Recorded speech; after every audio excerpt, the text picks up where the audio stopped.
Hello বন্ধুরা, দেখো আজকে একটা নতুন রেসিপি। জানো অনেকেই অবশ্য, এটা আমার বরের রেসিপি, নিজের মন গড়া, বুঝেছো? এই দেখো, প্রথমে দুটো বড় বড় আলু, মানে ওই আলু কাটার মেশিন রয়েছে না, ওই দিয়ে আলুটাকে ভালো করে ছেঁচে নিয়েছে।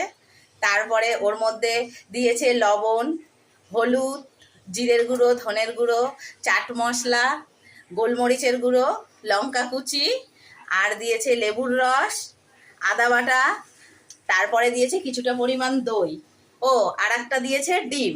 দিয়ে এটা ভালো করে এখন ম্যারিনেট করে রেখে দেবে। ওই দেখো আমার বরই কিন্তু ওটা করছে, বুঝেছো? তারপরে কি বানায় পরে দেখাচ্ছি। এই দেখো, এইটার মধ্যে বেসনও অ্যাড করা হয়েছিল। দেখো আমার বর এই যে কড়ার মধ্যে দিচ্ছে হাতায় করে করে, দেখছো? আজকে আমার বরের এইটা আইটেম করে খাওয়াবে। অলরেডি কটা ভাজা হয়ে গেছে, দেখেছো? এই যে এইরকম এসেছে, মুচমুচে হয়েছে, খেতে কিন্তু খুব সুন্দর হয়েছে। আমার একটা খাওয়া হয়ে গেছে। ওই দেখো আমার বড় আবার ভেঙে দেখাচ্ছে, দেখছো? এই যে সুন্দর হয়েছে, তোমরা একবার বানিয়ে দেখতে পারো। যারা খেয়েছো তো এইভাবে তারা জানো, যারা জানো না তা খেয়ে দেখতে পারো, সুন্দর হয়েছে। এটা আমার হচ্ছে বর নিজের থেকে বানালো।